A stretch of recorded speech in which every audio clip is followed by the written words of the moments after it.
Boa noite e bem-vindos ao Clube da Meia-Noite. Hoje irei contar um relato surpreendente postado por um usuário do Reddit e uma descoberta chocante a respeito de sua esposa. Coloquem os fones de ouvido, relaxem e lembrem-se: não olhe para trás. Meu nome é José e eu tenho 49 anos. Sou casado com Kelly, de 42 anos de idade há 6 anos. Nos conhecemos no Aeroporto Internacional da Cidade do México em 2014. Ambos estávamos esperando em um restaurante por um voo longo noturno para Londres. A bonita estranha rapidamente percebeu minhas ombreiras pretas, cada uma com 4 listras amarelas, e então girou em seu banquinho para sorrir para mim. Foi um sorriso pouco convincente. Eu me lembro disso. Ela parecia que tinha estado chorando. E eu também me lembro dela perguntando: "Você está voando para algum lugar muito, muito distante?" Quando eu respondi, Kelly sorriu e revelou que seria uma de minhas passageiras. Na verdade, não me lembro muito da minha resposta, mas eu brinquei sobre ela estar em boas mãos, porque eu tinha acabado de ler Voando para Leigos.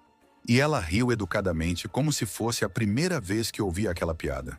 Com toda a honestidade, por mais baixo que pareça, eu queria impressioná-la. Ela me cativou. Eu ainda me lembro de cada coisa que ela disse, mesmo depois de todos esses anos. Estranhamente, no entanto, eu só tenho lembranças vagas das minhas próprias palavras. Minha mãe costumava brincar que Kelly tinha me enfeitiçado. De qualquer forma, sem ser solicitada, a mulher taciturna me contou sua história. Que ela havia reservado um voo antecipado para casa, no meio de sua lua de mel, porque seu marido, Michael, não era a pessoa que ele se apresentava. Ele era um abusador, um mentiroso. E ele está me fazendo mentir também, disse ela. Ele me esvaziou. Essa escolha de palavras estranha e desconcertante ecoaria na minha cabeça na próxima década. E somente ontem, depois de encontrar e assistir aquela fita amaldiçoada, eu finalmente entendi o que Kelly quis dizer. Acho que, 10 anos atrás, ela pode ter me avisado para ficar longe dela. Acho que foi um vislumbre da verdadeira Kelly. Mas eu não estou fazendo sentido. Deixe-me explicar. Tudo poderia ter terminado com aquela conversa. Poderíamos ter nos separado. Eu queria que tivéssemos. Mas eu me senti compelido a ver Kelly novamente. Eu sei que isso é horrível. Não é um hábito meu, me apaixonar por uma mulher casada. Eu apenas senti algo indescritível. Algo que agora percebo que pode não ter sido borboletas na barriga. Eu tinha uma semana em Londres antes do voo de volta para o México. Durante aqueles 7 dias maravilhosos, eu frequentemente encontrava Kelly em seu hotel. Disse que eu tinha que ver como ela estava. Ela estava com muito medo de voltar para sua cidade natal em Cambridge, pois acreditava que Michael estaria esperando por ela. E ela ignorou meus apelos para denunciar tudo à polícia, o que, admito, pareceu estranho até mesmo na época. Nós rapidamente formamos um vínculo e as coisas não terminaram quando eu voltei para o México. Eu visitava Kelly toda vez que eu voava para a Inglaterra. Depois que ela se mudou para Brighton, um mês depois, eu comecei a pegar o trem para seu novo apartamento. Acredite ou não, uma vez peguei um voo de curta distância de Paris para Londres apenas para vê-la. Um ano depois, quando nosso relacionamento inevitavelmente se tornou algo mais, eu já havia tomado a decisão. Eu queria me mudar para a Inglaterra para ficar com ela. Eu estava treinando para ser um técnico de aeroporto e consegui um emprego em Heathrow no final de 2015. No início de 2017, Kelly e eu tínhamos comprado uma casa juntos. Em 2018, nos casamos. Estou obviamente acelerando os detalhes do nosso relacionamento, mas o Reddit não é feito para ensaios, não é? Estou aqui para te contar o que eu encontrei ontem de manhã enquanto arrumava um armário de armazenamento. A bagunça infernal de Kelly, como gosto de chamar, caiu da porta aberta e se espalhou sobre meus pés. Um lembrete claro de que os fins de semana não deveriam ser desperdiçados com tarefas domésticas. Se eu estivesse relaxando no sofá, talvez eu não tivesse descoberto o que descobri. Talvez Kelly tivesse se livrado de sua própria bagunça e nós teríamos vivido 50 anos felizes juntos. Mas fui eu quem estava atravessando a poça de pertences esquecidos. E o que chamou minha atenção durante a queda foi uma filmadora, flutuando em cima do monte de lixo, que caiu da sua bolsa. Caiu aos meus pés. Eu peguei e ri. Eu sabia que Kelly e eu éramos velhos, mas não tão velhos. Eu não fazia ideia de que ela possuía uma relíquia dessas. E a curiosidade falou mais alto, obviamente. Quem não gostaria de verificar o conteúdo de uma fita empoeirada de sua esposa, guardada por quem sabe quantos anos? Quando eu conectei o dispositivo para carregá-lo, uma mensagem de erro apareceu na tela antiga. Eu pensei que tinha sido frustrado pela fita ou degradação do hardware. Mas eu consertei tudo, infelizmente, limpando a sujeira do compartimento da fita. Então, eu rebobinei a gravação e pressionei o ícone de reprodução.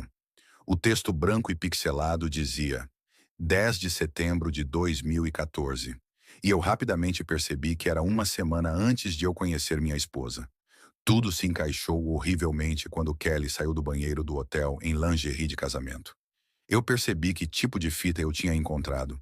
Não pense menos de mim por ter assistido. Não foi assim. Até degenerados, eu suponho, não querem assistir a pessoa que amam compartilhar tal intimidade com outra pessoa. Muito menos um ex-marido abusivo. E Michael era abusivo.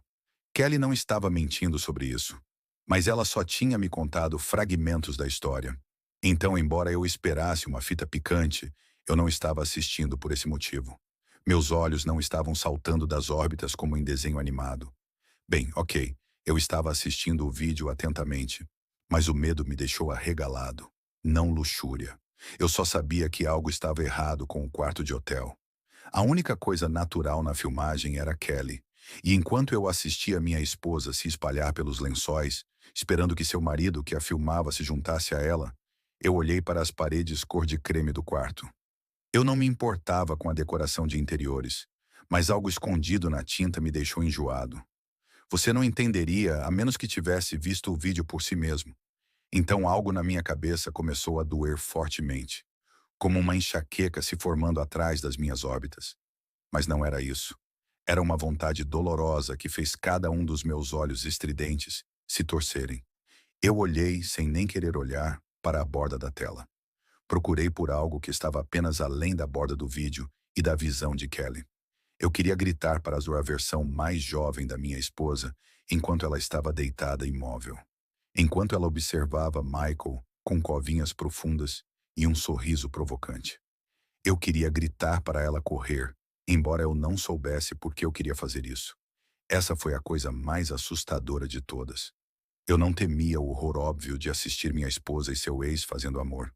Eu temia algo mais no quarto, algo que eu não entendia. Livre-se dessa câmera, Kelly sussurrou antes de mexer seu indicador em um gesto de convite. A respiração pesada de Michael não era a respiração de um homem lascivo. Era a respiração ofegante de algo faminto. Faminto de uma forma que nem comida nem sexo poderiam saciar. Precisamos preservar este momento, disse Michael. Kelly revirou os olhos. É mesmo? Em resposta, o homem parou de respirar e o rosto da minha esposa mudou. Seu sorriso sensual se transformou não em uma carranca, mas em lábios caídos. Lábios abertos na mesma expressão horrorizada que eu devia estar usando enquanto assistia à fita. Michael tossiu, como se estivesse tossindo uma bola de pelo, e então prometeu. Vou guardar. Ele colocou o dispositivo na penteadeira e foi até a cama, mas Kelly não o agradeceu. Ela gemeu e recuou. Não por causa de Michael deixar a câmera gravando. Eu nem acho que ela tinha percebido sua luz vermelha piscando. Não, minha esposa ainda estava assustada porque sentiu uma presença. Não o marido dela. Não a atmosfera sórdida do quarto. Nem mesmo a natureza claustrofóbica das paredes. Ela sentiu a mesma coisa que eu senti, embora nenhum de nós soubesse exatamente o que nós sentíamos. Eu não estou mais afim. Kelly gemeu enquanto Michael subia na cama. Ele a silenciou, acariciando as costas de seus dedos trêmulos contra sua bochecha trêmula. Não seja assim, querida. É hora de consumar. Então Michael ofegou como um pneu furado e lançou a cabeça para o canto vazio do quarto. Ele acenou lentamente, mas nem eu, nem a versão gravada de Kelly vimos o que ele viu. Se eu tiver que, ele disse ao ar vazio. Então veio algo que eu ainda não sei como explicar. O gesso ondulou quando algo atrás da parede pressionou contra ele. Tentou sair. Como uma mão fazendo um fantoche de sombra, algo sobre a forma era ilusório. Poderia ter sido um homem. Poderia ter sido um monstro. Seu contorno mudou rapidamente de uma coisa alta com braços e pernas para uma mancha deformada de segmentos indiscerníveis.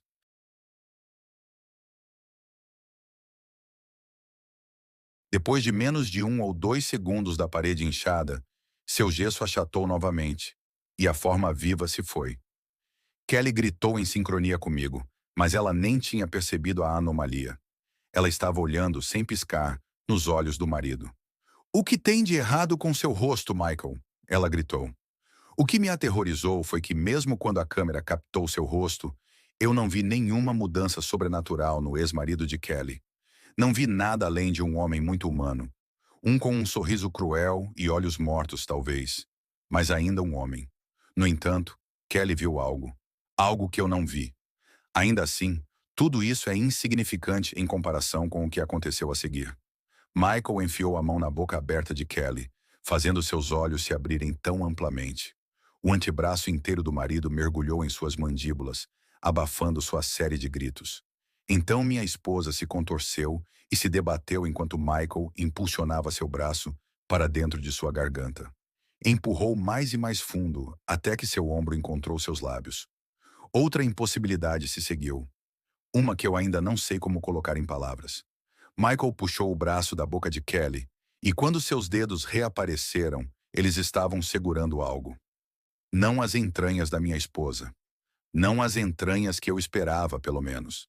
Não havia uma gota de líquido avermelhado na mão do homem, mas um filme úmido e translúcido. Parecia um pouco com saliva ou óleo. Mas, novamente, isso não foi o que me horrorizou. Os dedos de Michael estavam agarrando o cabelo de uma cabeça humana. Uma cabeça sentada no topo da garganta de Kelly, como algum canal de parto miserável. Os lábios da minha esposa se abriram inimaginavelmente, assim como os meus. Eu olhei com horror incompreensível. Ela olhou simplesmente para dar espaço para aquela cabeça adulta emergir. Então olhou mais para liberar um conjunto de ombros e um torso. Eu emiti um grito totalmente silencioso, acreditando que, se eu produzisse até o menor som, algo dentro daquela filmagem me ouviria no futuro. Mas um leve gemido escapou assim que eu identifiquei a cabeça.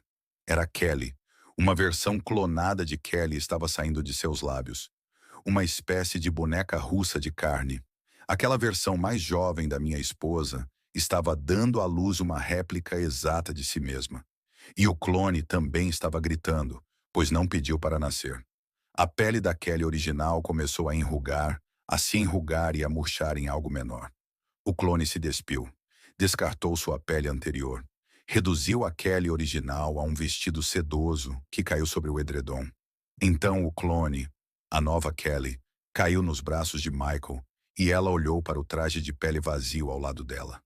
Ela pode ter estado gritando por aqueles lábios abertos, mas um som branco estava abafando todos os outros ruídos. Uma estática espinhosa que cavou na minha carne. Aquele barulho enlouquecedor foi acompanhado por uma sombra desengonçada, se movendo pela parede da entrada do quarto de hotel. Uma sombra com a aparência vaga de um homem. Mas a fita cortou antes que o estranho entrasse em cena. Com o coração na ponta da língua, eu rapidamente coloquei a câmera de volta na bolsa e a joguei contra a parede do fundo do armário. E poucos momentos depois, veio o som do carro da minha esposa entrando na entrada. Então tentei me recompor. Tentei esquecer o inferno que eu acabara de ver na antiga fita de casamento dela. Eu olhei pela janela para na entrada, mas ela não estava no carro dela. E quando me virei para a porta da cozinha, gritei. Lá estava Kelly me caçando com olhos vazios e lábios tensos, com um rosto horrivelmente branco, mas não mais branco do que o normal. Percebi que estava simplesmente vendo seu verdadeiro eu. Só me levou 10 anos para abrir os olhos. Como você entrou tão silenciosamente? Tentei perguntar, embora apenas uma série de sussurros roucos soasse. José, Kelly começou antes de levantar a bolsa da câmera que ela inexplicavelmente havia adquirido. Nós deveríamos estar limpando, querido. Por que você quer guardar isso? Tentei responder, mas fiquei assustado com o passo repentino da minha esposa em minha direção. Um passo solitário, seguido por um suspiro e um solavanco, muito parecido com seu ex-marido no vídeo. Então Kelly olhou para um canto desocupado da cozinha e disse: "Se eu tiver que." Ao ouvir aquele eco das palavras assustadoras de Michael, eu corri. Arrombei a porta na frente da minha esposa que parecia ou despreparada ou indiferente à minha fuga. Eu corri para fora da casa, pulei no meu carro e dirigi. Dirigi para longe da minha vida.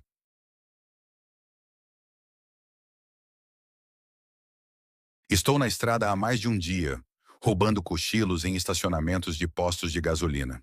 São atualmente 2 da manhã e eu acabei de ser acordado pelo som de ruído branco. Não de uma fita de vídeo tocando, mas do mundo ao meu redor. Aquela estática abafou tudo por um minuto horrível. Eu não queria olhar pela janela do meu carro, mas também veio aquela tensão familiar atrás dos meus olhos. Um aviso codificado do meu cérebro. E quando me sentei para olhar para fora, olhei nos olhos de um caminhão grande estacionado, algumas vagas à minha direita. Foi quando gritei até minhas cordas vocais darem. O lado do veículo ondulou da mesma forma que a parede do quarto de hotel. Ondulou para formar o contorno de um homem dentro do compartimento de armazenamento. Ele estava pressionando contra o lado do caminhão, tentando atravessar o metal. A forma rapidamente perdeu sua definição, então se tornou nada. Tudo o que restou foi um caminhão abandonado em um estacionamento quase deserto. Eu não sei o que fazer. Por favor, me ajude antes que aquela coisa me encontre. Antes que ela tire algo de mim. Espero que tenham gostado da história de hoje. Não se esqueçam de realizar a inscrição e ativar as notificações. Não percam os próximos relatos do Clube da Meia-Noite. Boa noite e não olhe para trás.